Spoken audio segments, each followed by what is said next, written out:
Bueno, vamos a arrancar la clase entonces del día de hoy y vamos a completar el tema correspondiente al TP de la semana pasada, ¿sí? Vieron que la semana pasada llegamos hasta más o menos la mitad del tema y aproximadamente estaría faltando la otra mitad el día de hoy. Bien. Vamos entonces a recordar muy rápidamente hasta dónde habíamos llegado la semana pasada. Nosotros habíamos finalizado la última clase, conversando sobre cómo detectamos una función compleja, si es derivable o no. ¿Bien? Bueno, entonces, aquí le voy a escribir, si nosotros tenemos, ¿sí?, una función compleja f de xy, que tiene componente real u de xy y componente imaginaria b, mediante las ecuaciones de Cauchy-Riemann, nosotros podemos determinar si esa función es derivable y también en qué región o en qué zona del plano es derivable. Y entonces aquí tenemos las ecuaciones de Cauchy-Riemann, que son dos ecuaciones, o un sistema en realidad de dos ecuaciones en derivadas parciales. Recuerden que habíamos visto ejemplos de funciones continuas que pueden ser derivables en todo el plano, sobre una curva, sobre una recta, también en un punto solamente, ¿sí? Y también hicimos un ejemplo que, si no mal no recuerdo, era el z conjugado, que es una función compleja muy sencilla que no tiene derivada en ningún punto del plano. Bien, hasta ahí entonces lo que respecta a funciones derivables. Hoy vamos a continuar con otro concepto y es el de función analítica. ¿Bien? Bueno, en variable compleja se define a una función analítica, o se dice que una función es analítica si la historia es así. Dada una función compleja f de xy, ¿sí?, por ejemplo como esta que escribí acá, y dado un punto del plano complejo z sub 0, ¿bien?, nosotros vamos a decir que la función f es analítica en el punto z sub 0 si es derivable, lo anoto acá, si es derivable en el punto z0 y en una vecindad de ese punto. Bien, se introduce entonces un concepto nuevo que es el de vecindad. ¿Qué es la vecindad de un punto? Es bastante sencillo. Dado un punto del plano complejo Z0, nosotros definimos un círculo con un radio arbitrario R.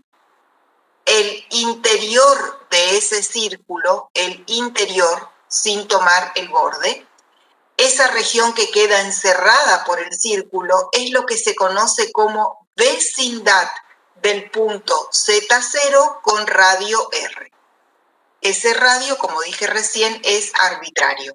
Entonces, nosotros a esta vecindad directamente la podemos escribir como módulo de Z menos Z0 menor que R. Porque recuerden que esta forma de trabajar con módulos y la variable compleja Z la vimos en la primera clase como una manera relativamente sencilla de representar una circunferencia con centro Z0 y radio R. Y entonces el signo menor nos está indicando que la vecindad está formada por los infinitos puntos que son interiores a esa circunferencia, sin tomar el borde.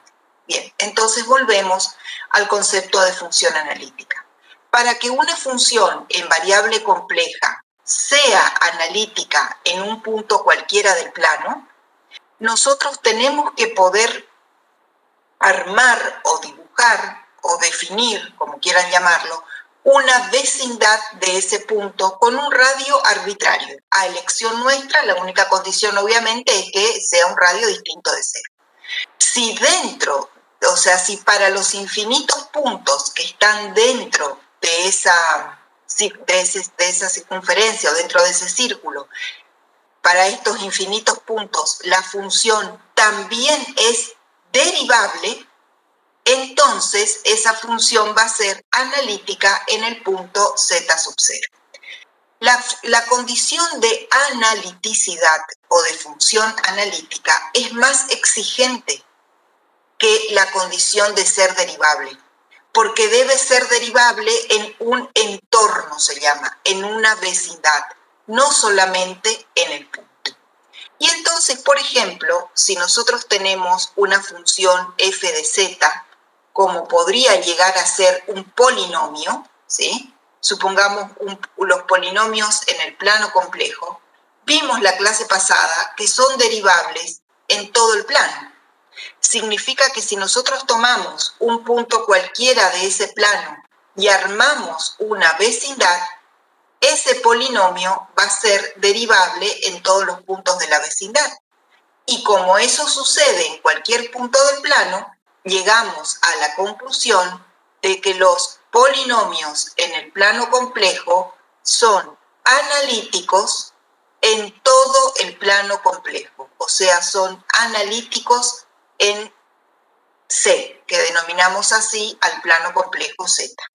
¿Bien? Cuando una función, como sucede no solo con los polinomios, sino también, por ejemplo, con e a la z, o con seno de z y coseno de z, y con cualquier suma, resta o producto de estas funciones. Este tipo de funciones son derivables en todo el plano y por ende son analíticas en todo el plano. Cuando una función es analítica en todo el plano complejo, adquiere una categoría que se denomina función entera y es la máxima categoría a la que puede aspirar una función en variable compleja. ¿Bien? Entonces, una función entera es una función que es analítica en todo el plano, para lo cual debe ser derivable en todo el plano y para lo cual debe ser continua en todo el plano. Entonces, resumiendo, una función entera es continua, derivable y analítica en todo el plano. O sea, no presenta ninguna singularidad. Bien, recuerdan también que la clase pasada conversamos sobre las singularidades. Bueno, esa categoría, digamos, de función entera tienen estas funciones. Otras también, por supuesto, pero estas como que son las más conocidas. Polinomios exponenciales de base e, seno y coseno y cualquier combinación lineal, vale decir suma, resta, o también producto que nosotros armemos con estas funciones, van a ser funciones enteras. Después también vimos la clase pasada una función f de x, y, por ejemplo, que habíamos llegado a la conclusión de que era derivable sobre una recta.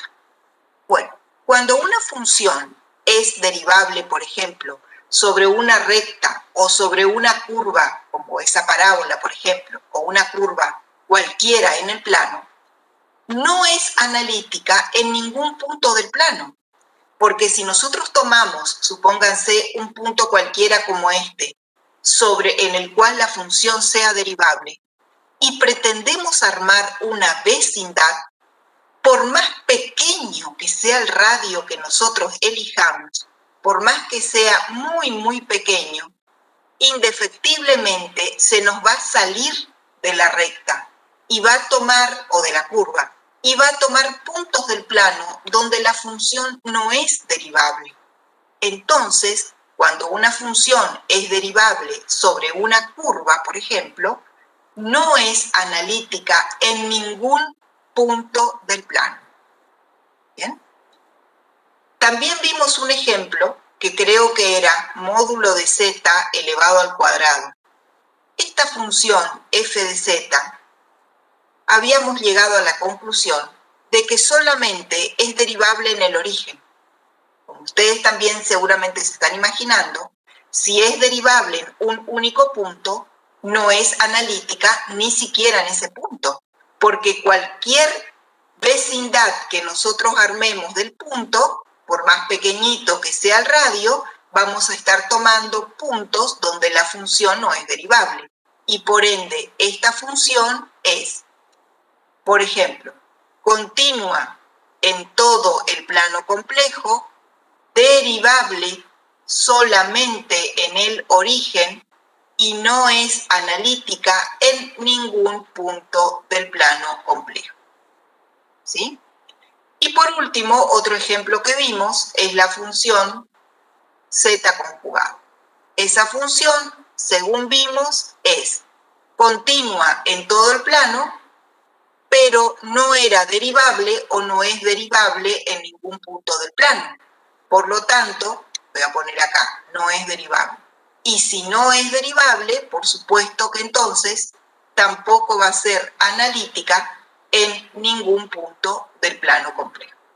¿Bien? Entonces, la condición de analiticidad es una condición de vecindad. Significa que para ser analítica en un punto es necesario que colaboren los puntos vecinos. Vale decir que todos los puntos vecinos que rodean al z0 también sean puntos donde la función es derivable. ¿Bien?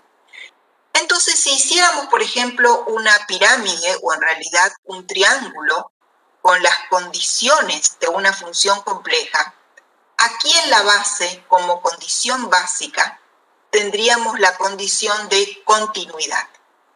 Un escalón más arriba, ¿sí? Y más exigente, por supuesto, tendríamos la condición de derivabilidad, para lo cual es necesario que nuestra función satisfaga las condiciones de Cauchy-Riemann. Ahora estamos viendo que un escalón más arriba, y por supuesto más exigente, está la condición de analiticidad. Bien, la analiticidad, que es una condición que involucra a una vecindad. Y finalmente, aquí en la cúspide de esta pirámide, estarían las funciones en la máxima categoría, que son las funciones enteras, que cumplen con estas tres condiciones, continua, derivable y analítica, absolutamente en todo el plano complejo. Dentro de estas funciones enteras se encuentran, como vimos, los polinomios exponenciales naturales y senos y cosenos. Bien, esta sería entonces como la pirámide o como el triángulo que va de menor a mayor. La base es la condición, valga la redundancia, más básica o más simple de cumplir, y a medida que vamos subiendo los escalones tenemos más exigencias, hasta llegar a la cima, que son las funciones enteras que cumplen con todas estas exigencias absolutamente en todo el plano complejo. Bien. No sé si hay alguna preguntita hasta acá o esto se entendió bien, estos conceptos. Ven que son como conceptos bastante sencillos. No sé si igualmente hay alguna pregunta, algo que quieran preguntar o seguimos. Quedó claro. Quedó claro. Bueno, muy bien. Sí, esta parte van a ver que les va a gustar. Cuando usted dice que es analítica, se refiere a que es claro. Cuando uno dice que la función es analítica en Z0, no es el punto. La función es analítica en el punto. La condición de analiticidad es una condición que le corresponde a una función. ¿Ok? Está muy bien la pregunta porque por ahí se puede confundir. Nosotros decimos que la función f es analítica en el punto si es derivable en el punto y en su vecindad. ¿Ok? Muy bien. Bueno, esto entonces en cuanto a lo que es definición, ¿está? O cómo se definen las funciones derivables, analíticas y obviamente las funciones enteras. Quiero recalcar algo. Yo acá repetí varias veces que estas funciones básicas, estas 3 funciones básicas, son enteras. Eso no significa que sean las únicas enteras, nada que ver, hay muchísimas funciones enteras. Lo que pasa es que como que estas, van a ver que después cuando estudiemos, por ejemplo, ecuaciones diferenciales, estas es como que son las que las figuras que más aparecen en esta historia. Por eso, pero hay muchas otras que son también funciones enteras. Bueno, ahora les voy a hacer una pregunta a ustedes y les voy a pedir que quienes quieran participar activen sus micrófonos. ¿Les parece a ustedes que las funciones racionales serían funciones analíticas o no? Una racional en variable compleja. Voy a poner un ejemplo acá cualquiera. No, nunca. No se puede dar. A ver, voy a escribir una racional cualquiera, solamente para tener como ejemplo, ¿sí? Supónganse z más 1 sobre z por z cuadrado más 1, qué sé yo, todo al cuadrado. ¿Qué les parece? ¿Esa función va a ser analítica? Ahí un estudiante dijo no. A ver, ¿qué opinan? O si va a ser analítica, ¿dónde va a ser o dónde no va a ser?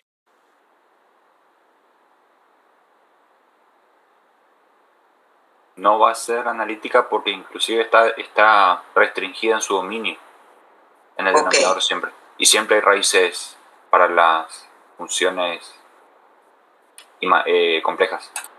Muy bien. A ver, Mates, ya que participaste ahí, ¿vos me podés decir dónde estarían las raíces de este denominador?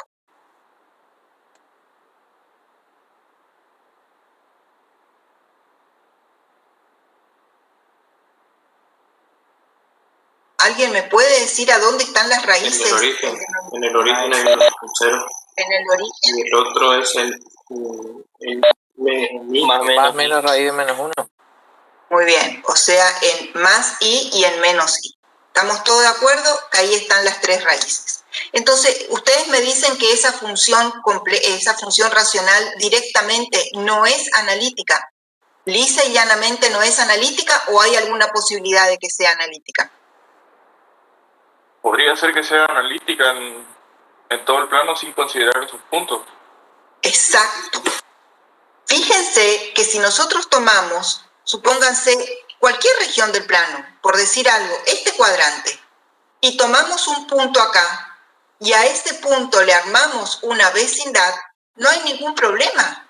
En todos los puntos esas, la función es derivable. Exacto. Entonces, a ver, Clark, ya que participaste recién, ¿cómo armarías la frase completa? ¿Dónde sería o dónde no sería analítica una función racional? Por sus singularidades. Ajá, entonces, ¿cómo podríamos decir? ¿No es analítica en las singularidades o no es analítica en una vecindad que contenga las singularidades? ¿Cómo sería? Claro, en una vecindad que contenga la singularidad. Claro. No es, o sea, va a ser en realidad esta función, claro, va a ser analítica en todo el plano, excepto en las singularidades, obviamente, y no, ahí tenemos que tener cuidado, porque supongamos que nosotros queremos ver si es o comprobar que es analítica en este punto que está acá, que está muy cerca de la singularidad. ¿Está? Entonces, acá la única precaución que vamos a tener que elegir el radio muy pequeñito de la vecindad sin que llegue a tocar a la singularidad. Pero como ese radio es arbitrario, nosotros lo podemos elegir tan pequeñito como querramos. Y entonces siempre vamos a poder armar una vecindad sin que llegue a la singularidad. ¿Bien? Entonces, las funciones racionales, que también aparecen con bastante frecuencia, ¿sí?, van a ser analíticas en todos los puntos del plano, excepto en sus singularidades. Porque de hecho, en esas singularidades ni siquiera es continua, mucho menos va a ser derivable y mucho menos va a ser analítica. ¿Tá? Bueno, entonces le hago otra pregunta, les hago. ¿Cabe alguna posibilidad de encontrar alguna función racional que fuese entera? No. Si no tuviese cero en el denominador, puede ser. Pero si no tuviese ceros en el denominador, ¿sería racional o sería de otro tipo? No, porque tiene que ser un polinomio lo que esté en el denominador para ser Claro. racional. Tiene que ser racional, ¿sí? Si nuestro denominador fuese una constante, tendríamos un polinomio. ¿Tá? Y aparte, en variable compleja, recuerden que siempre los polinomios tienen raíces, aunque sean complejas, ¿sí? Entonces no hay opción de que una función racional fuese función entera, porque siempre va a tener singularidades. Y en esos puntos, fíjense acá en este triangulito, en esos puntos ya partimos de que ni siquiera es continua, mucho menos vamos a poder ascender en esa pirámide. Bueno, eso nada más como para completar el esquema. Bien. Entonces, la historia es así. Vamos a suponer que nosotros partimos de una función f de xy, como esta que escribo acá, y que esa función sea analítica, ya sea en todo el plano, que sería lo más sencillo, o en una determinada región o dominio del plano. ¿Tá? Si hablamos de región o dominio para que sea analítica, ya sabemos que no puede ser una curva ni una recta. Tiene que ser una superficie en R2, todo el plano o una parte del plano, un cuadrante o no sé, la mitad del plano, etc. Vamos a suponer que esa función de la cual nosotros partimos es una función analítica. Lo que vamos a demostrar ahora es que si esa función es analítica, sus componentes u y v satisfacen una ecuación muy conocida y muy utilizada en matemática aplicada, que se denomina ecuación de Laplace, en honor a este gran físico matemático francés que se ocupó, entre otras cosas, de trabajar con las aplicaciones físicas y las llevó al plano complejo. ¿Bien? La ecuación de Laplace, la voy a hacer aquí abajo, ¿sí? La ecuación de Laplace es una ecuación muy sencilla. Es una ecuación en derivadas parciales. Esta ecuación establece que si nosotros tenemos una función real, con dos variables independientes, también hay en 3 dimensiones, pero nosotros vamos a trabajar en 2, nada más. Igual la definición es la misma. Si tenemos una función real en variable real, con 2 dimensiones, y nosotros hacemos las derivadas parciales, miren, hacemos la derivada segunda de esa función con respecto a x 2 veces.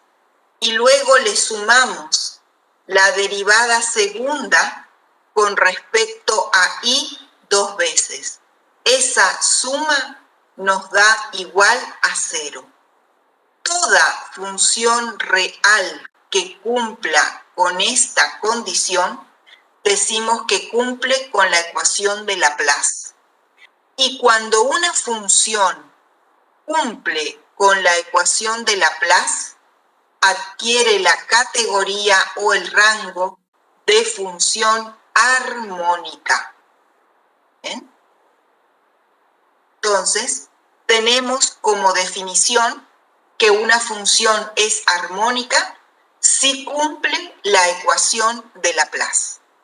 ¿Bien? La condición de armonicidad, así se denomina, es una categoría que adquieren ciertas funciones en variable real. Esto es una función real con 2 variables independientes. ¿Bien? Si hacemos las derivadas parciales, sumamos esas derivadas parciales y esa suma nos da 0, entonces estamos frente a una función que recibe el nombre o la categoría de función armónica. Bien, entonces volviendo a esto que está bien acá arriba, ¿sí? Yo les decía recién que si nosotros tenemos una función compleja que es analítica, vamos a comprobar de manera bastante sencilla que sus componentes real e imaginaria, ambas, cumplen o satisfacen la ecuación de Laplace. ¿Bien? Eso lo vamos a comprobar ahora. Entonces, yo para tener un poco de espacio voy a borrar esto.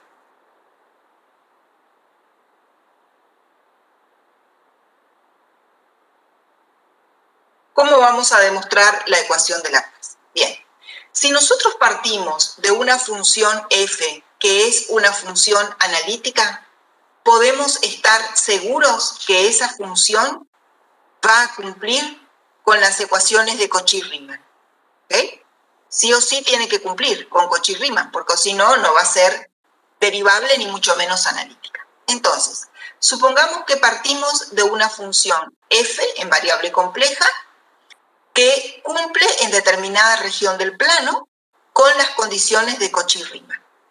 Vamos a demostrar que U y B son armónicas. Para eso vamos a hacer lo siguiente. Vamos a tomar la primera de las ecuaciones de Cauchy-Riemann y vamos a volver a derivar esa primera ecuación, la vamos a derivar nuevamente con respecto a la variable x.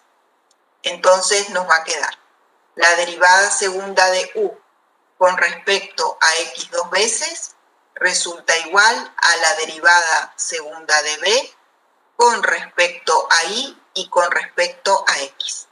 Ahora vamos a tomar la segunda de las ecuaciones y la vamos a derivar con respecto a la variable y entonces nos va a quedar la derivada segunda de u con respecto a y dos veces igual menos la derivada segunda de b con respecto a x con respecto a y.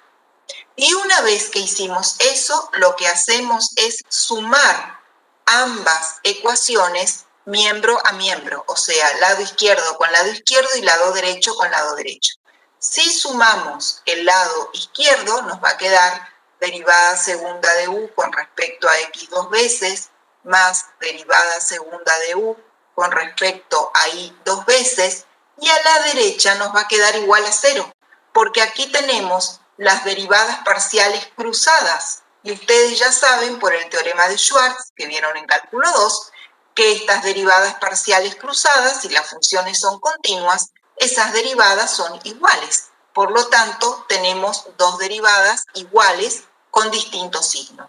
Con lo cual, estamos comprobando que la función u satisface la ecuación de Laplace. ¿Bien? Ahora hacemos parecido para demostrar lo mismo con la función b, solo que hacemos al revés. Tomamos ahora la primera ecuación de Cauchy-Riemann y la derivamos, pero con respecto a y. Entonces nos va a quedar derivada segunda de u con respecto a x con respecto a y igual derivada segunda de b con respecto a y dos veces. Y a la segunda la derivamos con respecto a x.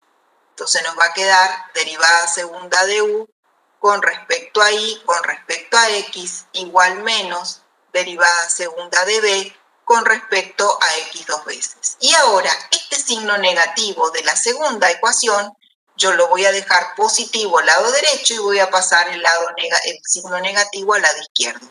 Y nuevamente vamos a sumar las ecuaciones. ¿Bien? En el lado izquierdo, como son las derivadas cruzadas, nos queda 0. Y en el lado derecho nos queda derivada segunda de b con respecto a y dos veces más derivada segunda de b con respecto a x dos veces igual 0. Y con esto, así de sencillo, demostramos que las funciones u y b, que son las componentes de una función analítica, cumplen la ecuación de Laplace. Y por ende, tanto u como b son funciones armónicas. ¿Bien? Bien, entonces, primera conclusión.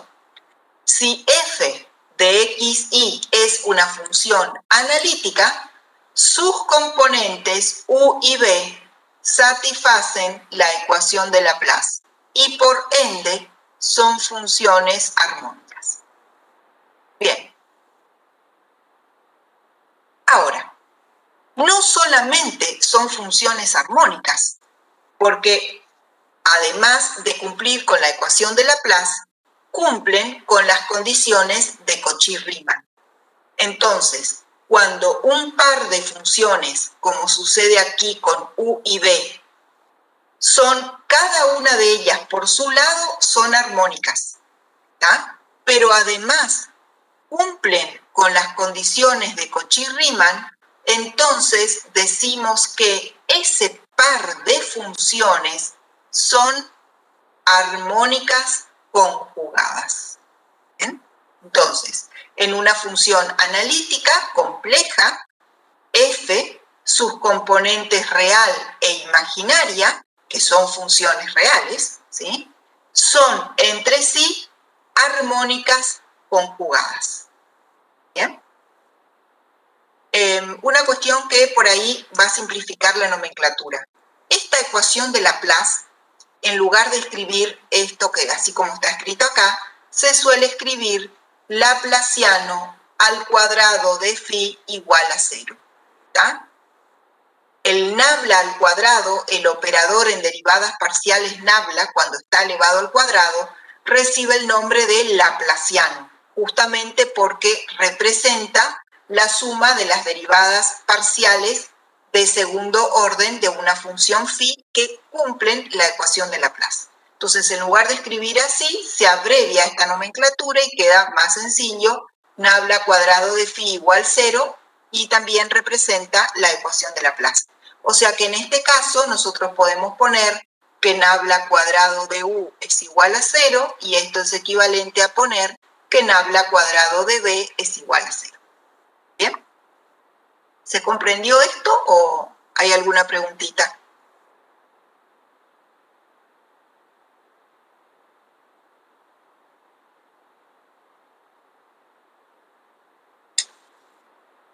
Parece que no hay ninguna pregunta, así que seguimos.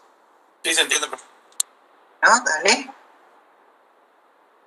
Bueno, cualquier cosa por ahí, si tienen alguna consulta o alguna observación, la pueden hacer en el chat y el ingeniero Cristian la va leyendo y en todo caso después él mismo le responde o después comentamos hacia el final de la clase, ¿sí?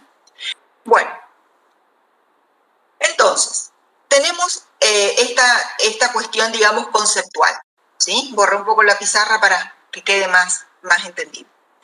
Una función analítica, sus componentes son armónicas porque cumplen Laplace, pero además, como cumplen Cauchy-Riemann, son armónicas y conjugadas entre sí. ¿Tá? Entonces, si yo tengo una función analítica, bien, voy a decir que la función u es armónica conjugada de b y viceversa, que b es armónica conjugada de u. O sea, lo de ser armónica conjugada es una relación de ida y vuelta, digamos, ¿sí? Si u es la conjugada de b, b es conjugada con u. Ahora bien, ahora vamos a hacer un par de ejemplos, ¿sí? Yo les voy a escribir acá una primer función, vamos a hacer así como una separación. Les voy a escribir acá una función phi. Vamos a suponer que la función phi es e a la menos x por seno de i. Bueno, esta función no lo puse, pero en realidad es una función phi que depende de x y de y. ¿Ah? Lo que vamos a hacer ahora es verificar o, digamos, detectar si esta función phi es o no es armónica. Bueno, el proceso es simple, solamente hay que derivar. Derivamos una vez con respecto a x y nos va a quedar que es e a la menos x por seno de i. Derivamos de vuelta con respecto a x, ¿sí? Punto y coma, y nos va a quedar que es menos e a la menos x por seno de i. Ahora hacemos la derivada, la derivada parcial con respecto a i. Nos va a quedar menos e a la menos x por coseno de i. Y ahora hacemos la derivada nuevamente con respecto a i. Como la derivada del coseno es menos seno, nos va a quedar e a la menos x por seno de i. Si ahora nosotros observamos las dos derivadas segundas, vemos que son iguales y opuestas. Por lo tanto, esta función phi va a satisfacer la ecuación de Laplace y nos va a quedar que nabla cuadrado de phi es 0, con lo cual estamos en total condiciones de afirmar que la función que tenemos aquí es una función armónica. ¿Ven? Así de simple podemos comprobar si una función es armónica o no es armónica. ¿Ok? Vamos a hacer otro ejemplo. Ya van a ver por qué hago dos ejemplos, porque después con esos dos ejemplos vamos a armar una nueva función. Vamos a suponer que tenemos ahora la función menos coseno de x sobre 2 que multiplica a e a la menos i menos e a la i. ¿Bien? Vamos a hacer entonces la derivada parcial de phi con respecto a x, que nos va a quedar seno de x sobre 2 por esta expresión que tiene i, que es como si fuese una constante. Volvemos a derivar con respecto a x, aparece nuevamente el coseno y nuevamente la expresión entre paréntesis hace las veces de una constante. Ahora hacemos la derivada con respecto a i, por lo tanto menos coseno de x sobre 2 hace las veces de constante y nos va a quedar la derivada menos e a la menos i menos e a la i. Y finalmente hacemos la derivada segunda con respecto a i, menos coseno de x sobre 2 queda como si fuera constante y dentro del paréntesis nos queda e a la menos i menos e a la i. Muy bien. Hecho todo ese trámite, que es solamente derivar, comparamos estas dos expresiones y observamos que las derivadas de segundo orden en x y en y son iguales y opuestas. Entonces, estamos en condiciones de afirmar que esta función también cumple con la ecuación de Laplace y, por tanto, que también es una función armónica. ¿Ok? O sea que tenemos aquí, vamos a ir registrando, dos funciones que son armónicas. ¿Bien? Y es más, son bastante parecidas, porque involucran exponenciales de base e y funciones trigonométricas. ¿Bien? Ambas tienen más o menos son del mismo tipo de función y son funciones armónicas. Bueno, muy bien. Entonces, vamos a volver un poco a la afirmación que habíamos hecho recién. La afirmación es la siguiente. Dada una función f de componentes u y b, una función compleja u y b, u más y b, si esa función es analítica, sus componentes u y b son armónicas conjugadas. Lo que vamos a comprobar ahora es que este enunciado, ¿sí?, si lo ponemos en sentido contrario, no se cumple. O sea, en sentido contrario sería decir, si yo tengo dos funciones armónicas, entonces puedo armar con ellas una función compleja que debería ser analítica. Eso es falso. ¿Ah? Eso es falso. Y lo vamos a comprobar ahora muy fácilmente. Porque tenemos estas dos funciones que acabamos de ver aquí, que son funciones armónicas. Entonces, si con que cada función fuese armónica bastaría para armar una función compleja analítica, nosotros podríamos escribir una función como la siguiente. La primera que vimos, menos e a la menos x seno de y, como componente real, más la unidad imaginaria, con la segunda, que es e e a la menos i menos e a la i por coseno de x sobre 2. Y acá encima va un signo negativo, ¿bien? Porque era menos coseno. La pregunta sería, ¿esta función que acabamos de armar es una función analítica? Nosotros ya comprobamos que la componente real por su lado y la componente imaginaria por el otro, ambas cumplen Laplace. Ambas son armónicas. Entonces, ahora la pregunta por responder es, bueno, si nosotros tomamos esas dos funciones y armamos una función compleja, ¿esa función compleja va a ser analítica? ¿Qué sugieren ustedes que hagamos para responder esa pregunta? Analicemos Riemann, derivable en la vecindad, digamos, al punto, a un punto. Sí, correcto, pero ¿cómo lo comprobamos o cómo lo analizamos a eso? Con las condiciones de Cauchy-Riemann. Exactamente. Tendríamos que armar las condiciones de Cauchy-Riemann. ¿Está? Bien. Como ya tenemos las derivadas parciales, es cuestión nada más de completar. Vamos a poner, ven, primero la derivada de u con respecto a x. U es la primer componente. Entonces, la derivada de u con respecto a x es esto que tenemos acá. E a la menos x seno de y. Esa tiene que ser igual a la derivada de la segunda componente con respecto a y. O sea, tiene que ser igual a menos coseno de x sobre 2 por este paquetito, menos e a la menos y, menos e a la y. Esa sería la primera.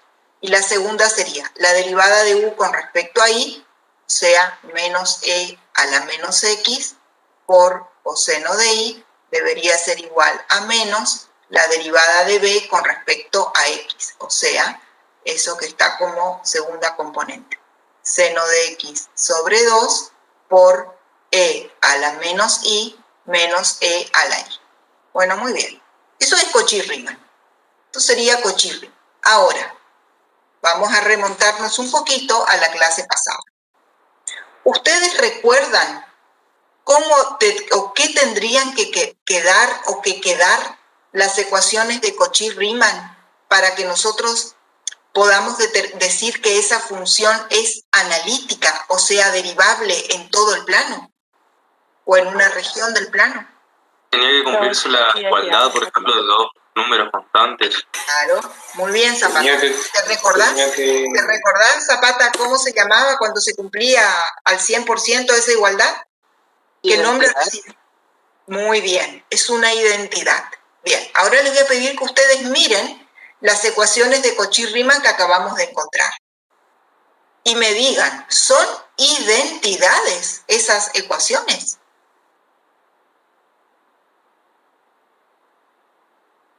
¿No? No, claramente que no. Son parecidas, sí, porque tienen exponencial y seno, pero fíjense nomás la variable de la exponencial. En una la variable es x, en otra la variable es y. Y lo mismo el seno y el coseno. En uno el argumento es y, en la otra el argumento es x. O sea, identidades no son.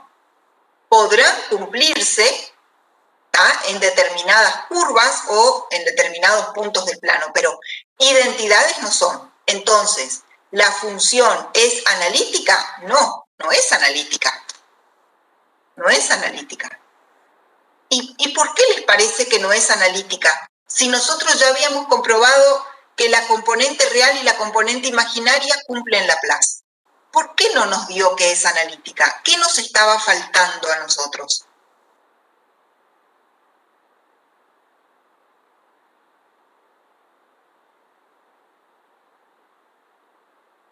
¿Le puedo hacer una pregunta antes? El hecho de ser armónica, ¿eso después en el plano complejo se visualiza de alguna forma o no? No, porque la condición de ser armónica es una condición en variable real. ¿Está? Mira acá cuando armamos la ecuación de Laplace. Claro. ¿Está? ¿Ok? Bien. Muy bien. ¿Está? Entonces, a ver.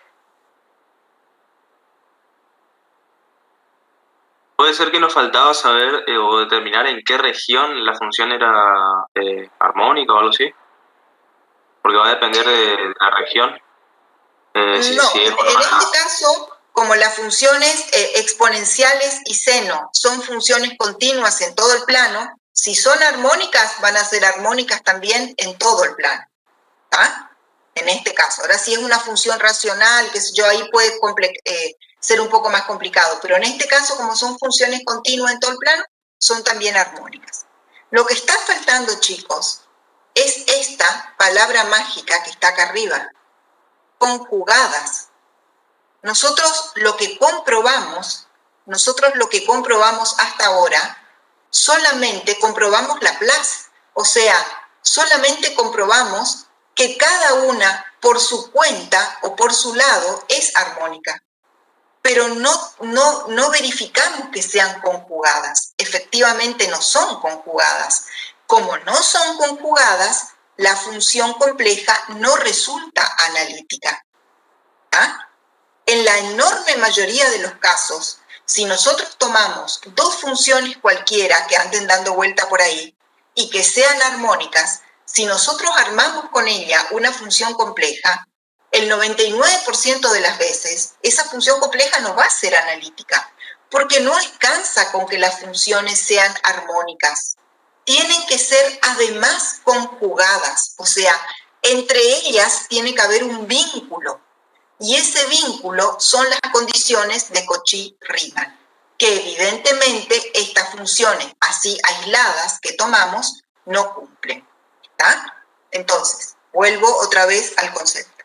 Lo que nosotros podemos afirmar es que si la función f compleja es analítica, sus componentes reales u y b son armónicas. Y además son armónicas conjugadas.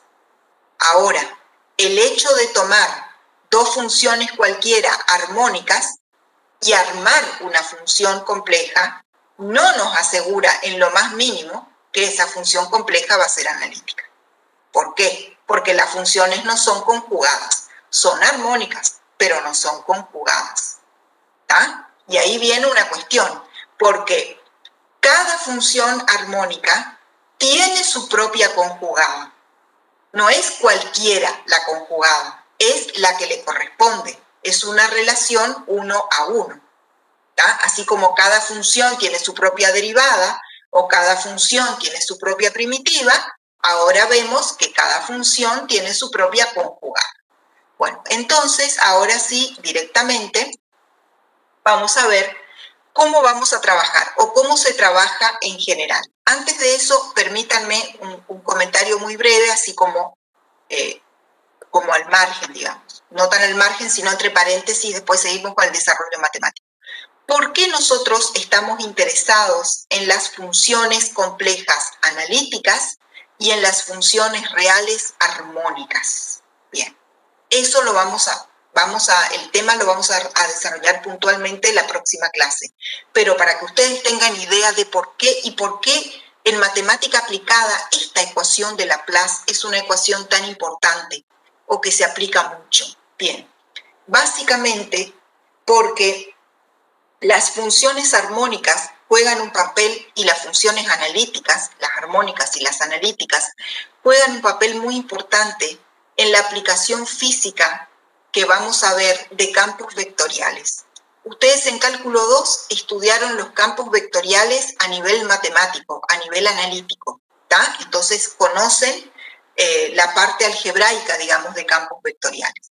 Lo que nosotros vamos a ver es que hay fenómenos físicos bien conocidos, ¿tá? Como por ejemplo un campo eléctrico o el campo gravitatorio o el campo magnético, ¿tá?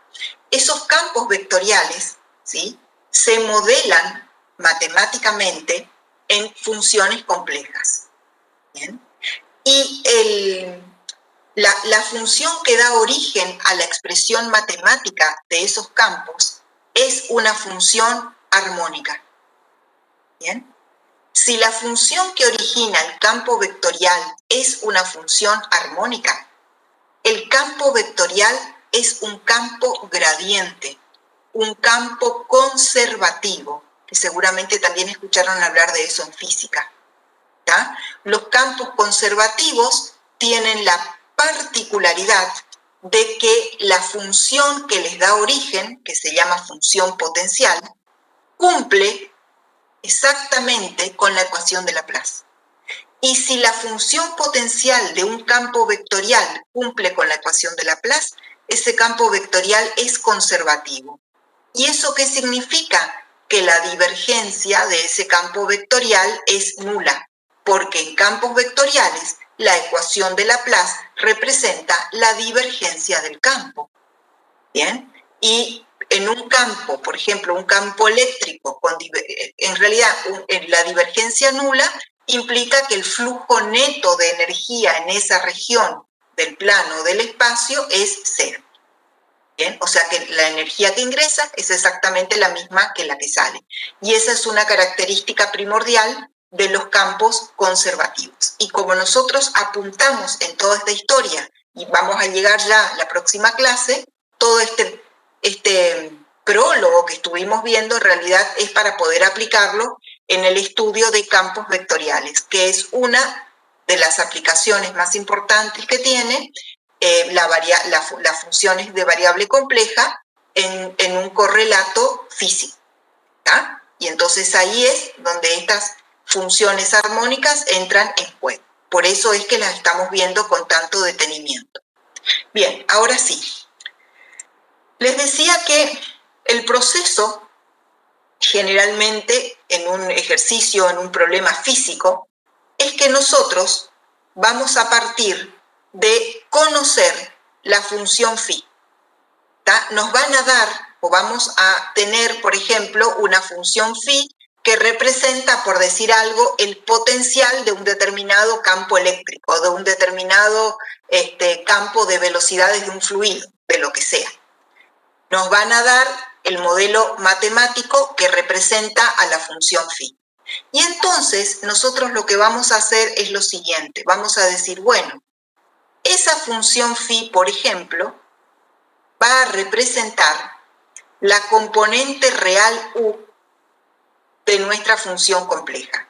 También podría ser que represente, en esta función compleja de la que arrancamos acá, lo más común es que represente a la función u. Podría darse el caso de que represente a b, pero generalmente va a representar a la función u, que es la componente real de ese campo vectorial y que tiene una interpretación física bien concreta. Por ejemplo, qué sé yo, las líneas de flujo o las isotermas, etc. Bueno, la cuestión es que nosotros vamos a tener esta función u. Lo primero que vamos a tener que hacer es verificar si esa función u es armónica y por lo tanto si cumple la ecuación de Laplace. En caso de que sí cumpla la ecuación de Laplace, ahí entonces vamos camino a encontrar la función b de xy, que es la armónica conjugada de u. Es la armónica conjugada de esta.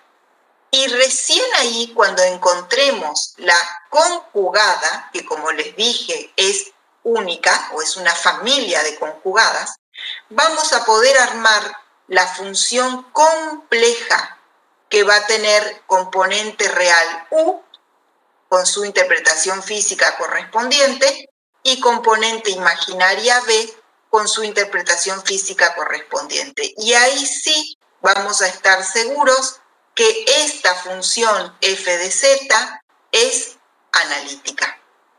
¿Okay? Ese es el proceso. Se parte de una función, se encuentra la otra. ¿Cómo se encuentra la otra? Mediante Cauchy-Riemann. Y recién cuando encontramos la conjugada, vamos a poder armar f que vamos a estar seguros que es analítica. ¿Bien? El proceso es el siguiente. Se basa nuevamente en Cauchy-Riemann. ¿Ah?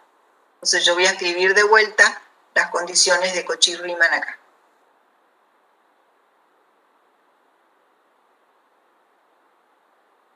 Bueno, supongamos que nosotros tenemos como dato, como les dije recién, la función u.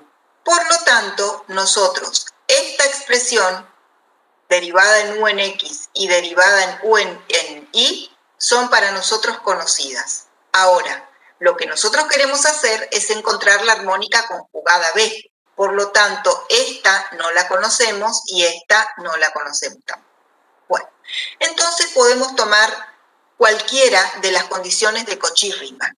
Podemos empezar por cualquiera de ellas. Igualmente vamos a usar las dos. Yo voy a empezar por la primera de ellas. Como nosotros conocemos la derivada parcial de u con respecto a x, entonces lo que vamos a hacer es tratar de encontrar la función b, pero para eso vamos a suponer que una de las variables independientes de la función b es constante. ¿Para qué? Para poder integrar. Supongamos que vamos a suponer que x es constante. Entonces, si x es constante, esta derivada parcial de b con respecto a y se va a transformar en una derivada total. Entonces voy a hacer pasaje de término, voy a pasar diferencial y para la izquierda y a la derecha me va a quedar diferencial b. Y una vez que hicimos eso, pasamos a integrar ambos miembros. Aquí la integral con el diferencial son operaciones inversas y me va a quedar directamente una función b de xy. Resolvemos esta integral, la resolvemos tal cual aprendimos en cálculo 1. Vamos a obtener como resultado, por ejemplo, una función h que va a depender de x e y, y vamos a obtener una constante que en este caso puede depender de x, porque nosotros supusimos, para poder hacer esta integral, supusimos que la variable x es constante. Entonces, la constante de integración no necesariamente va a ser una constante numérica, también puede que tenga la variable independiente x. Entonces, estaríamos encontrando una expresión preliminar de la función b. Para completar esa función, nosotros deberíamos descubrir cuánto vale esta constante c de x. Y para eso vamos a recurrir a la segunda condición de Cauchy-Riemann. ¿Bien? La segunda condición, yo la vuelvo a escribir acá. El lado izquierdo de la segunda condición nosotros lo conocemos porque la función u es dato, por lo tanto la derivada parcial de u con respecto a y la conocemos. Debe ser igual a menos, acá voy a abrir un corchete, y esta expresión derivada parcial de b con respecto a x la vamos a reemplazar por la derivada parcial con respecto a x de esto que acabamos de encontrar, que es la expresión preliminar de b. Y entonces va a quedar la derivada parcial de h con respecto a x más, y acá voy a poner c' de x, o sea, porque es una derivada total con respecto a x, porque c' tiene única variable. De esta expresión, nosotros vamos a despejar c' de x. A esa c' de x la vamos a integrar con respecto a x y finalmente ahí vamos a encontrar la expresión de la constante c. Cuando coloquemos aquí arriba esa constante c, o sea, cuando reemplacemos aquí, habremos completado la expresión de la función b. Y ahí recién es que encontramos la otra mitad de la función compleja. Esta es el dato y esta es la que acabamos de encontrar. Reemplazamos y la función que vamos a tener ahí, ahora sí podemos estar seguros que es una función analítica. Díganme si se comprendió, por favor, eso.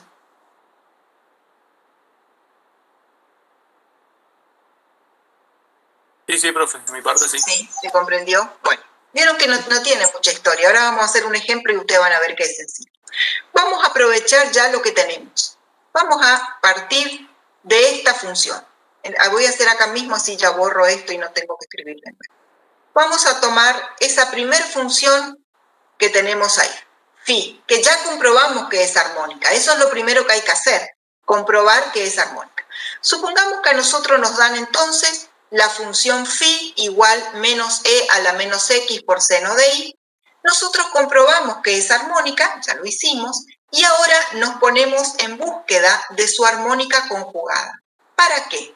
Para armar después una función compleja analítica. Bueno, entonces, ¿Cómo quedarían las condiciones de Cauchy-Riemann? Bueno, Cauchy-Riemann quedaría así. Si phi va a ser para nosotros la función u, entonces la derivada de u con respecto a x, que es esta que ya hemos encontrado acá, o sea, nos va a quedar e a la menos x por seno de i, debería ser igual a la derivada de b con respecto a i. Y la segunda de Cauchy-Riemann es la derivada con respecto a i, o sea, esta que está acá, menos e a la menos x por coseno de i, debería ser igual a menos la derivada de b con respecto a x. Bien, haciendo el proceso que recién les expliqué, de acá nos va a quedar la expresión preliminar de b de xy, que va a ser la integral de e a la menos x por el seno de i por diferencial i. La integral de esto es e a la menos x por menos coseno de i, o sea, menos e a la menos x por coseno de i más una constante que puede depender de x. ¿Ok? Bueno, ahora entonces vamos a ver la segunda de Cauchy-Riemann, esta, menos e a la menos x, voy a escribir de nuevo, por coseno de i. Debería ser igual a menos, entre paréntesis, ¿sí?, la derivada parcial de b con respecto a x. O sea, hay que derivar esto con respecto a x. La derivada de b con respecto a x va a quedar e a la menos x por coseno de i más c' de x. Cierro corchete. ¿Sí? Si saco el corchete, todo me queda con signo negativo. Lo voy a hacer ahí nomás para no escribir de nuevo. Esto me queda menos e a la menos x coseno de i menos c' de x. Entonces, esta expresión menos e a la menos x coseno de i con esta otra son iguales, se cancelan, y me queda directamente que c' de x es igual a 0, o menos c' de x es 0, con lo cual c' de x es 0. Si c' de x es 0, entonces en realidad lo que llamamos c de x es una constante pura, no tiene x. A esa constante le llamo k. Cuando reemplazo esto por la expresión k, obtengo la función b de xy completa, que va a ser menos e a la menos x por coseno de i más esa constante k. Y acá viene una aclaración. Esta constante puede tomar infinitos valores y entonces para cada uno de los valores vamos a tener una integrante de esa familia, porque es como que hicimos una integral indefinida. Ustedes ya saben que el resultado de una integral indefinida es una familia de funciones. Como nosotros le podemos dar a esta constante el valor que querramos, lo más fácil y lo que se hace siempre es darle el valor 0. Con lo cual, la función b de xy, que es la armónica conjugada, resulta directamente menos e a la menos x por coseno de i. Y entonces, finalmente, ahora sí, armamos nuestra función compleja, que va a tener como componente real la función que me dieron al principio, menos e a la menos x seno de i. Y como componente imaginaria, menos e a la menos x coseno de i, que le multiplicamos por la unidad imaginaria. Y esta que está acá, nosotros podemos estar 100% seguros que es una función analítica en todo el plano, o sea, es una función entera. Después, si ustedes hacen Cauchy-Riemann para esta función, van a ver que las dos ecuaciones de Cauchy-Riemann resultan identidades, con lo cual estamos en condiciones de afirmar que la función es entera. Entonces, en los problemas de aplicación, repito, en los problemas de aplicación, el proceso es el siguiente. Nosotros vamos a tener como dato una de las funciones, que generalmente es la componente real. Comprobamos que sea armónica. Si es armónica, tiene armónica conjugada. La encontramos a la armónica conjugada trabajando con las ecuaciones de Cauchy-Riemann. Y una vez que encontramos la armónica conjugada, armamos la función compleja que podemos estar seguros que va a ser una función analítica. ¿Ok? Ese es el procedimiento. ¿Alguna preguntita hasta acá? Profe, yo no entendí qué pasó con la constante C. ¿Por qué se anuló, digamos? ¿Con la constante C o con la K? Ahí en la función de B, digamos que no desapareció C. Bueno, Ahí porque cuando nosotros, una vez que encontramos C de X, la expresión, vamos a la segunda ecuación de Cauchy-Riemann. ¿Está? Planteamos Cauchy-Riemann y ahí resulta menos E a la menos X por coseno igual menos E a la menos X coseno menos C'. Sí. Simplificamos estas dos expresiones, por lo tanto, acá en el lado izquierdo me quedó un 0. O sea que me va a quedar que 0 es igual a C'. Si la derivada de una función es igual a 0, significa que la función es una constante, que no tiene variable independiente. ¿Está bien? Sí, sí. A eso me refiero. Y una vez que encontramos, o sea, una constante que por ahí vale la pena aclarar, una constante que pertenece a los reales, no es una constante compleja, ¿eh? Esta es una constante real. Como esa constante, ese resultado nosotros lo podemos unir perfectamente con el concepto de integral indefinida que vimos en cálculo 1. Ustedes recuerdan que la integral indefinida, siempre al final de la integral nosotros ponemos más una constante. Entonces, para cada valor que le demos a esa constante, obtenemos una de las integrantes de esa familia de primitivas. Bien, en este caso, como la constante K puede tomar cualquier valor real, lo que se suele hacer para que quede más simple esta historia es elegir el valor 0. Entonces, esta C de X, que en realidad es una constante numérica, nosotros le decimos, bueno, elijo que sea 0. Por eso es como que desapareció. ¿Está? Sí, sí. ¿Okay? Una pregunta, en este caso, la constante C toma un valor real. ¿Podría tomar un valor complejo también C? No, ¿Es real? no, porque nosotros estamos buscando la función B, la componente B, que es una función real.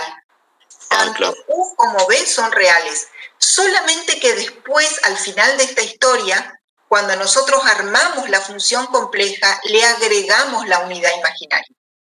Pero B, que es este paquetito, es real. Claro.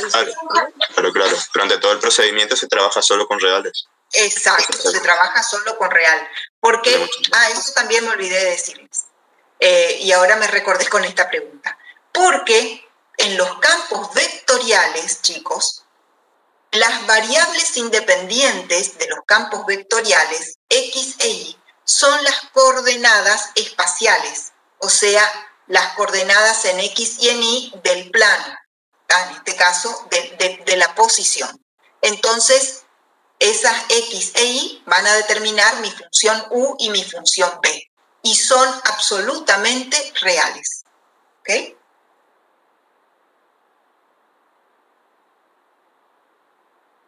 Siempre que una función real sea armónica, ¿se va a poder encontrar, digamos, su armónica conjugada? Sí, siempre. Muy bien la pregunta. Toda función armónica tiene su conjugada.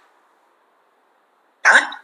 Por eso es tan importante que antes de arrancar, o sea, que arranquemos en realidad, viendo si esa función que me dieron a mí cumple las condiciones, la ecuación de Laplace. Porque si no cumple, no hay posibilidad. O sea, si yo parto de una función que no es armónica, no va a tener conjugada. ¿Ah? Sí o sí tiene que ser armónica. Por eso el papel importante que juega la ecuación de Laplace. Bueno. Profe, yo tengo una consulta. ¿Se puede dar el caso de que C' de X cuando nosotros hallemos D distinto de 0? Sí, por supuesto. Sí, por supuesto.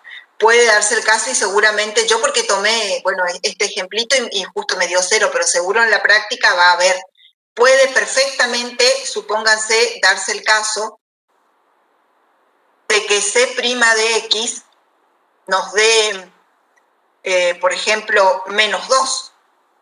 ¿tá? Supongamos que aquí me hubiese quedado que C' de X es -2. Entonces, C de X va a ser la integral de -2 por diferencial X. O sea, va a ser -2X más una constante de integración. Y para eso teníamos, por ejemplo, la función b de xy, que supongamos sea -e a la -x coseno de y más c'. Y supongamos que nos termina dando que c' es -2, entonces integramos y obtenemos que c es -2x más la constante. A esta constante le damos el valor 0 y termina dándonos que b es entonces -e a la -x coseno de y menos 2x, ¿ok? Así sería. Ahí sí tendría un valor, o sea, una función sería la constante. ¿Ya? Sí, sí. Ahora en la práctica seguro van a ser ejemplos que tengan valores. A veces da 0 y a veces da valores, ¿sí? Esa función c de x puede ser cualquier polinomio en x también, por ejemplo. No necesariamente un polinomio, ¿eh? Esa función c de x puede ser seno, coseno, una exponencial, cualquier función en x. Ah, genial. ¿Okay? En x. Entonces, como para aclarar un poco más el panorama, esta c de x, chicos, esta c de x tiene dos posibilidades. O es una función real en x de cualquier tipo, polinomio, seno, lo que sea, o es una constante pura. ¿Tá? Lo que nunca, jamás puede suceder es que esta constante me termine dando una función que tenga y, por ejemplo, -2y o x más y. Esto no puede suceder nunca. Si ustedes hacen el proceso y encuentran que esta constante en x aparece una y, empiecen de nuevo porque metieron la pata segura. Esa es una constante, entre comillas, constante, que puede depender solamente de la variable x, o puede ser una constante pura. Lo que nunca puede aparecer es y. ¿Ah? Si aparece una constante y, hay dos opciones. O metieron la pata, o partieron de una función que no era armónica, y por lo tanto también metieron la pata, porque hicieron un proceso que no correspondía para una función que no es armónica. ¿Está? Bueno, borro esto acá para no confundir. No sé si quedó más o menos claro o hay alguna otra preguntita. No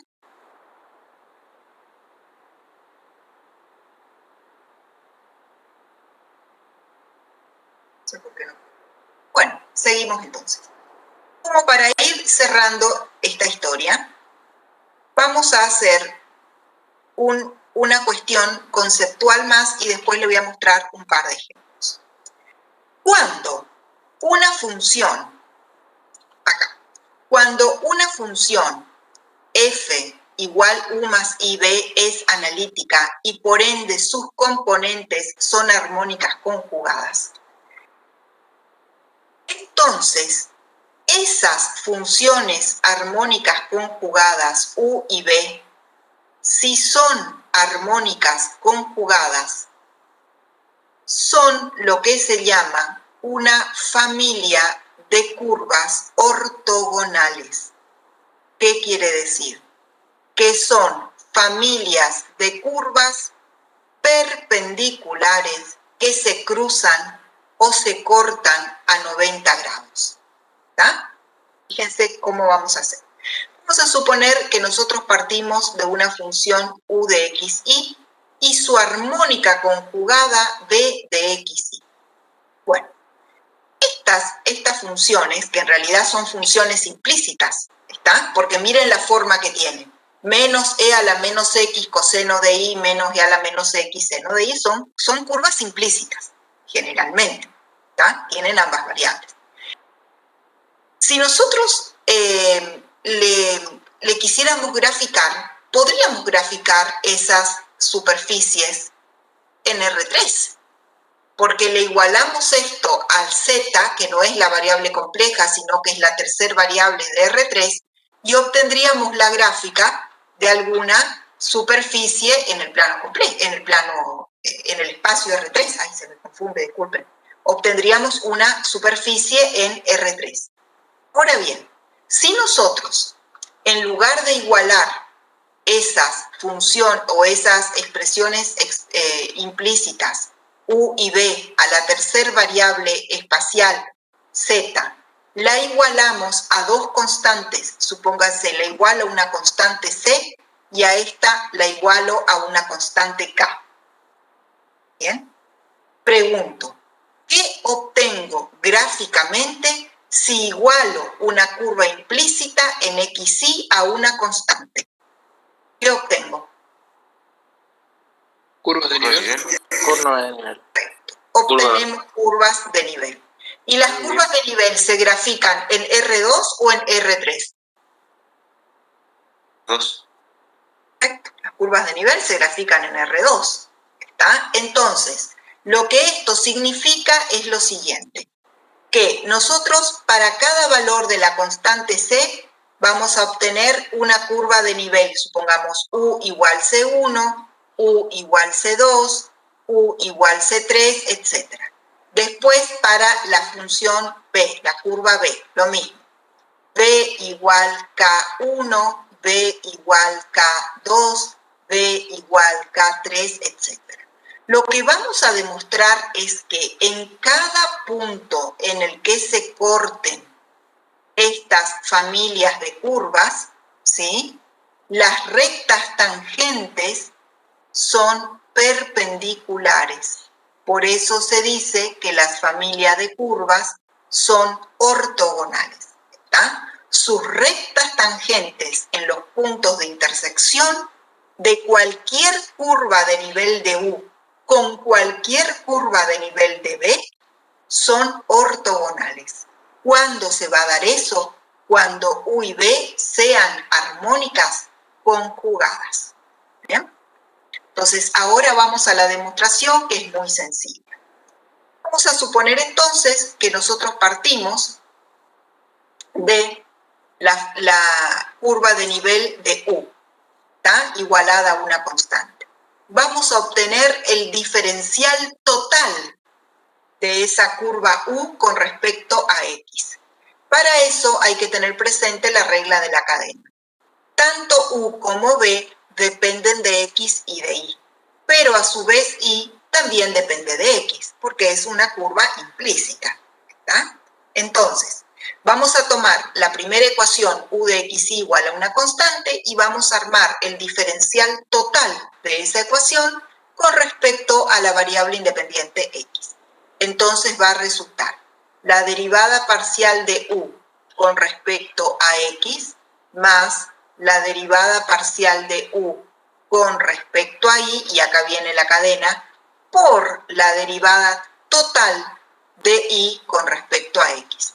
Eso es igual a la derivada con respecto a X de C, que ya sabemos que es 0. Hacemos lo mismo con la función B, ¿tá?, con la ecuación B.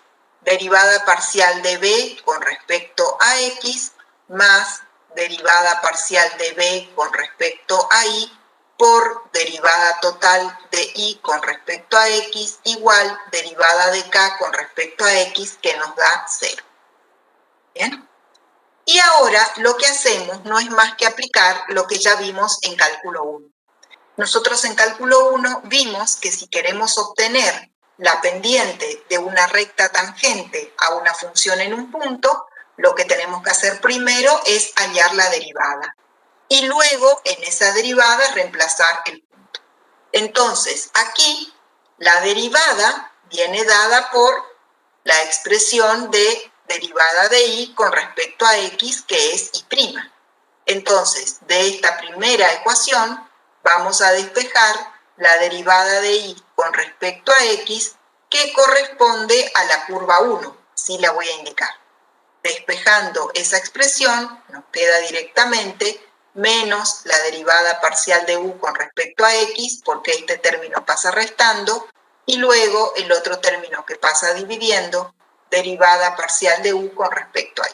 Hacemos lo mismo en la segunda expresión, nos va a quedar y', o sea que es y' para la función b, igual, menos, aquí pasa restando, derivada parcial de b con respecto a x, y pasa dividiendo, derivada parcial de b con respecto a y.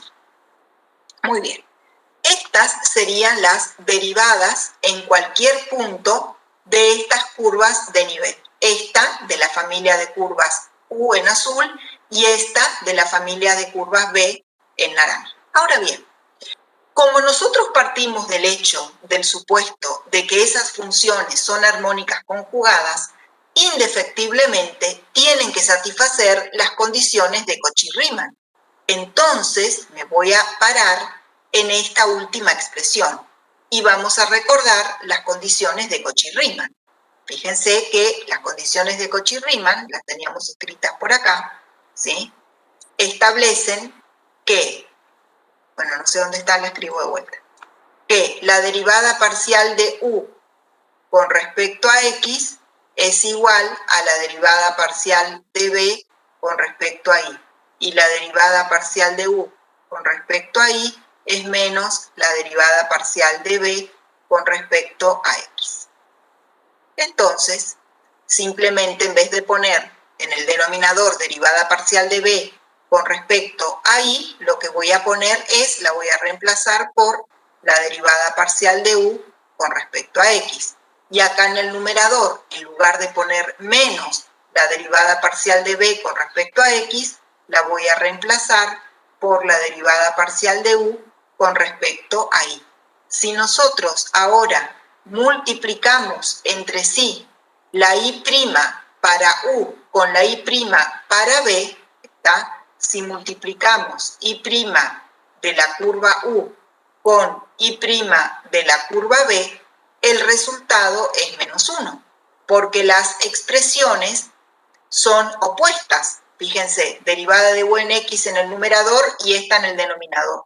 Y derivada de u en y en el denominador y esta en el numerador. Con el signo negativo demuestra entonces que si el producto de esas derivadas, en general acá no hace falta ni reemplazar el punto, porque automáticamente en forma genérica se observa que el producto de esas derivadas me da menos 1. Con lo cual podemos comprobar que las curvas de nivel son familias de curvas ortogonales. ¿Tá? Esa conclusión geométrica también es bien importante, ¿sí? Entonces, conclusión sería la siguiente. Si U y B son armónicas conjugadas, ¿sí? Sus curvas de nivel son familias ortogonales. ¿Bien? Entonces, en la práctica, ¿cómo podemos hacer esto? ¿Tá? Ahí yo traje un ejemplo, les voy a mostrar. Lo que nosotros estamos, digamos, comprobando con esto es que en cualquier punto, en realidad, como hay infinitas integrantes de la familia U e infinitas integrantes de la familia B, lo que nosotros vamos a detectar es que en cualquier punto va a haber siempre un par de curvas que se cruzan. ¿Tá? Entonces, ¿cuál es el truco, digamos, como para llevarlo esto a la parte gráfica? Una vez que nosotros tenemos las funciones u y b, que sabemos que son armónicas conjugadas, nosotros lo que hacemos para simplificar, para facilitar el gráfico, es elegir en qué punto del plano queremos que se corten. Porque si nosotros le damos a C y a K, le podemos dar cualquier valor. Yo le doy, por ejemplo, a C1 y a K3, por decir cualquier cosa. Lo más probable es que las coordenadas del punto no sean muy amigables. Se me van a cortar, por ejemplo, en menos 1,98 y 11,396, por ejemplo, lo cual va a estar, digamos, por ahí no es muy amigable desde el punto de vista gráfico. Entonces, lo que nosotros hacemos es elegir el punto XY en el cual queremos que se corten.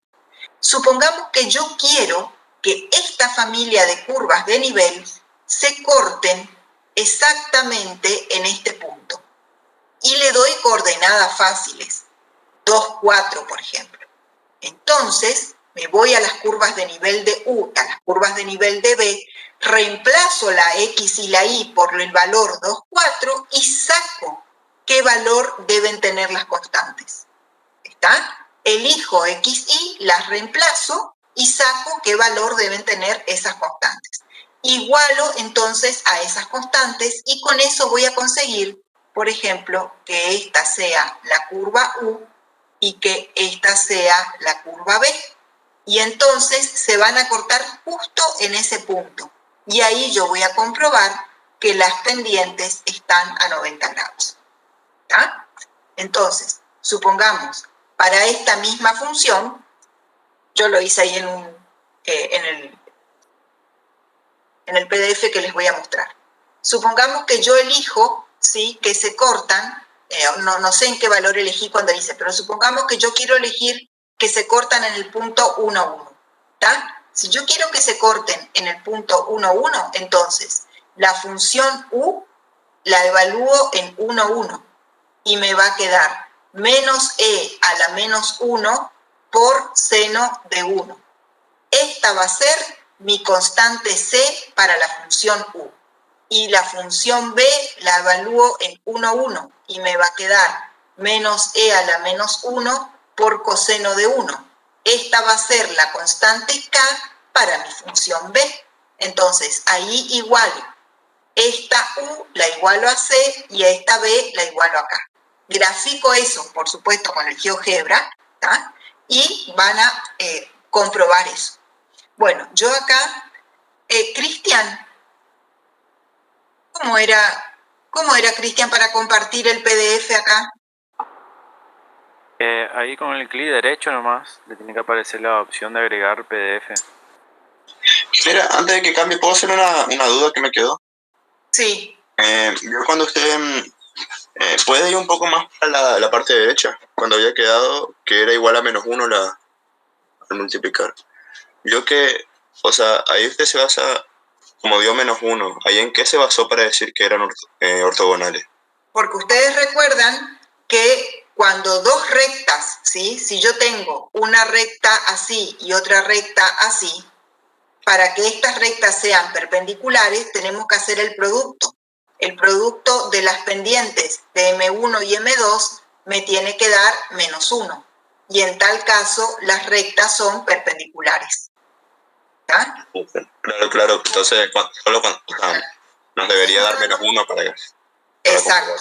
Solo que en este caso, ni siquiera hizo falta reemplazar. O sea, acá no hace falta directamente, porque en realidad para obtener las pendientes, ustedes ya saben de cálculo 1 que hay que reemplazar el punto. Pero acá las expresiones para cualquier valor de X e Y, ya se ve que las expresiones son iguales y opuestas, y entonces va a dar menos 1. ¿Está? Bueno, entonces, a ver, clic derecho, PDF. Ajá, ok. A ver, ¿cómo les llamé?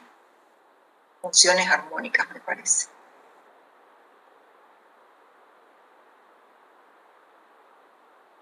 Acá. Bien. Bueno, acá entonces les voy a mostrar, hice dos ejemplos. ¿Está? Bueno, el primero era un ejemplo muy sencillo, no me dio tiempo a mostrarles, bueno, pero eran dos hipérbolas nomás. Esta segunda familia de curvas que está acá es de la función que vimos recién, que era esta, e a la menos x menos e a la menos x seno de y menos y e a la menos x coseno de y. Es ese ejemplo que desarrollamos en la clase. ¿Está? Bueno, para esta función analítica es que yo hice con el GeoGebra estas curvas. Elegí que se corten en el punto 1, 2, por lo que puedo apreciar acá. ¿Está? Elegí entonces que el punto de intersección sea el punto 1, 2. Y en base a eso, cambié la X y la Y por 1, 2. Obviamente que en seno y coseno tienen que trabajar en radianes. Cuando hice eso, grafiqué las curvas de nivel.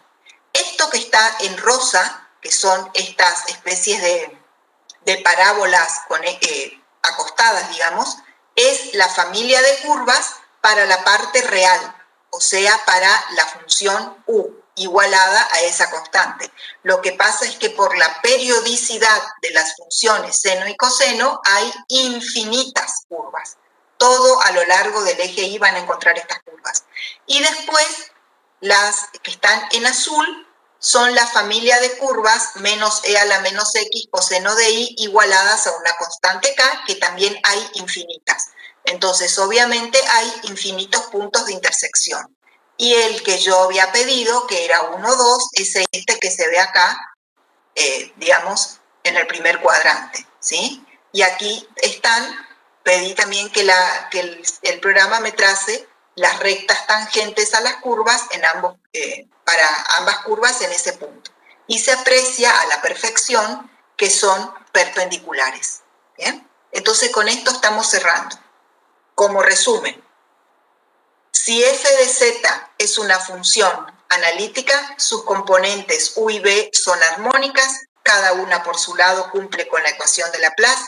Además, entre ellas son armónicas conjugadas porque cumplen con la ecuación de Cauchy-Riemann. ¿Bien?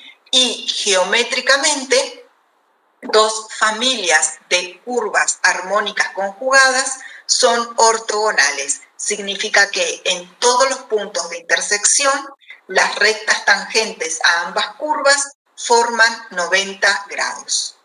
Y eso tiene que ver con la dirección del vector gradiente, ¿bien? Que lo vamos a ver la clase que viene. Bueno, dejamos por hoy por acá y nos estamos viendo el miércoles, chicos.